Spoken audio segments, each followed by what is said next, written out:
ओम नमो भगवते वासुदेवाय नमः। आज के वीडियो में हम जानेंगे विजया एकादशी के बारे में। विजया एकादशी कब पड़ रही है, उसके पूजन की विधि क्या है और विजया एकादशी के पारण का समय क्या है। ऐसी मान्यता है कि भगवान श्री राम ने लंका पर आक्रमण करने से पहले अपनी पूरी सेना के साथ इस विजया एकादशी का व्रत रखा था। मार्च के महीने में पड़ने वाली पहली एकादशी को विजया एकादशी के नाम से जाना जाता है। विजया एकादशी फागुन मास के कृष्ण पक्ष की एकादशी तिथि को मनाई जाएगी। पंचांग के अनुसार यह पर्व 6 और 7 मार्च को पड़ रहा है। इस दिन पूरे विधि विधान से विष्णु भगवान की उपासना की जाती है। श्री हरि विष्णु को प्रसन्न करने के लिए यह दिन बहुत ही खास और महत्वपूर्ण माना जाता है। मान्यताओं के अनुसार विजया एकादशी का व्रत रखने से जातक की सभी मनोकामना पूर्ण हो जाती हैं। इस साल विजया एकादशी 6 और 7 मार्च को मनाई जाएगी। पंचांग के अनुसार 6 मार्च के दिन सुबह 6:30 से एकादशी तिथि की शुरुआत होगी, जो 7 मार्च के दिन सुबह 4:13 पे खत्म होगी। गृहस्थ लोग 6 मार्च के दिन विजया एकादशी का व्रत रखेंगे। विजया एकादशी का पारण 7 मार्च को दोपहर 1:28 से 3:49 तक रहेगा। विजया एकादशी के दिन स्नान आदि कर मंदिर की साफ सफाई करें, भगवान श्री हरि विष्णु का जलाभिषेक करें, प्रभु को पंचामृत सहित गंगा जल से अभिषेक करें। अब प्रभु को पीला चंदन और पीले पुष्प अर्पित करना चाहिए। मंदिर में घी का दीपक जलाना चाहिए। अगर संभव हो तो इस दिन व्रत रखना चाहिए और व्रत का संकल्प करना चाहिए। और विजया एकादशी के दिन व्रत का कथा जरूर सुनना चाहिए और ओम नमो भगवते वासुदेवाय मंत्र का जाप करना चाहिए। फिर पूरी श्रद्धा के साथ भगवान श्री हरि विष्णु और लक्ष्मी जी की आरती करनी चाहिए। प्रभु को तुलसी दल सहित भोग लगाना चाहिए और अंत में प्रभु से क्षमा याचना करनी चाहिए। ये थी विजया एकादशी की पूजा विधि। अब चलिए हम विजया एकादशी की कथा सुनते हैं। धर्मराज युधिष्ठिर बोले, हे जनार्दन, फागुन मास के कृष्ण पक्ष की एकादशी का क्या नाम है तथा उसकी पूजा विधि क्या है? कृपा करके आप मुझे बतलाइए। भगवान श्री कृष्ण बोले, फागुन मास के कृष्ण पक्ष की एकादशी का नाम विजया एकादशी है।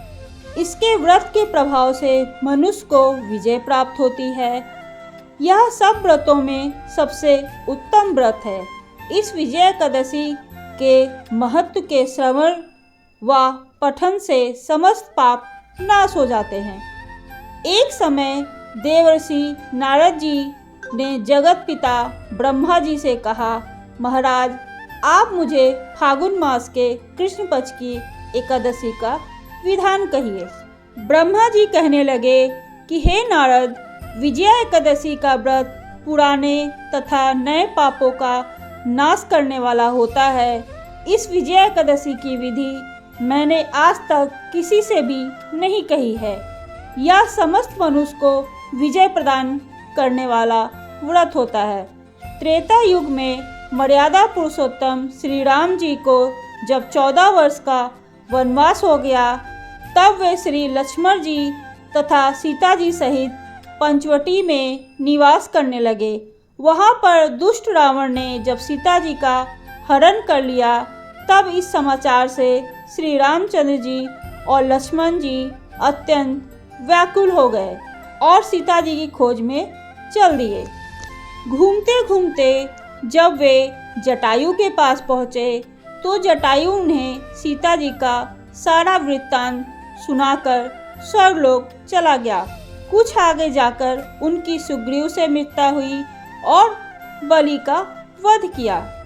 हनुमान जी ने लंका जाकर सीता जी का पता लगाया और उन्हें श्री रामचंद्र जी और सुग्रीव की मित्रता का वर्णन किया। वहां से लौटकर हनुमान जी ने भगवान राम के पास आकर सब समाचार सुनाया।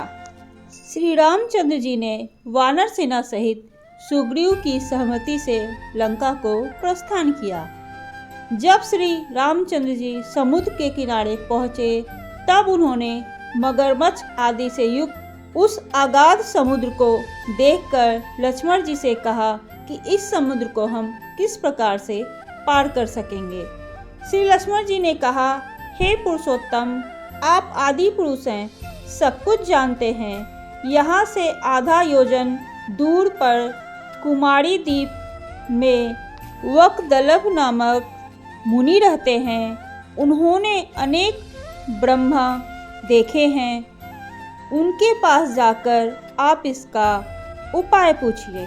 लक्ष्मण जी के इस प्रकार के वचन सुनकर श्री रामचंद्र जी ने वकदलभ ऋषि मुनि के पास गए और उनको प्रणाम करके बैठ गए। मुनि ने भी उनको मनुष्य रूप धारण किए हुए पुरुषोत्तम समझकर उनसे पूछा कि हे राम, आपका आना कैसे हुआ। रामचंद्र जी कहने लगे कि हे ऋषि मुनि, मैं अपनी सेना सहित यहाँ आया हूँ और राक्षसों को जीतने के लिए लंका जा रहा हूँ। आप कृपा करके समुद्र पार करने का कोई उपाय बतलाइए। मैं इसी कारण से आपके पास आया हूँ। वकदलभ ऋषि बोले कि हे राम, फागुन मास के कृष्ण पक्ष की एकादशी का उत्तम व्रत करने से निश्चय ही आपकी विजय होगी। साथ ही आप समुद्र भी अवश्य पार कर लेंगे। इस व्रत की विधि यह है कि दशमी के दिन स्वर्ण, चांदी, तांबा या मिट्टी का एक घड़ा बनाएं। उस घड़े को जल से भरकर तथा 5 पल्लव रखकर वेदिका पर स्थापित करें। उस घड़े के नीचे 7 प्रकार के अनाज और उसके ऊपर जौ रखें। उस पर श्री नारायण भगवान की स्वर्ण की मूर्ति स्थापित करें। एकादशी के दिन स्नान आदि से निवृत्त होकर धूप, दीप, नैवेद्य, नारियल आदि से भगवान जी की पूजा करें। उसके बाद घड़े के सामने बैठकर दिन व्यतीत करें और रात्रि को भी उसी प्रकार बैठे रहकर जागरण करें। द्वादशी के दिन नित्य नियम से निवृत्त होकर उस घड़े को ब्राह्मण को दान दे दें। हे राम, यदि तुम भी इस व्रत को सेनापतियों के सहित करोगे तो तुम्हारी विजय अवश्य होगी। श्री रामचंद्र जी ने ऋषि के कहने के अनुसार इस व्रत को किया और इसके प्रभाव से दैत्यों पर विजय प्राप्त की। अतः हे राजन, जो कोई मनुष्य विधि पूर्वक इस व्रत को करता है, दोनों लोक में उसकी विजय निश्चित रूप से होती है। श्री ब्रह्मा जी ने नारद जी से कहा था कि हे पुत्र, जो कोई इस व्रत के महत्व को पढ़ता या सुनता है, उसको विजय यज्ञ का फल प्राप्त होता है। तो ये थी विजया एकादशी की कथा। आपको ये कथा कैसी लगी, प्लीज़ मुझे कमेंट करके ज़रूर बताइए। और ऐसे ही धार्मिक और रोचक कहानियों को सुनने के लिए प्लीज़ आप मेरे चैनल को लाइक कीजिए, सब्सक्राइब कीजिए। ओम नमो भगवते वासुदेवाय नमः।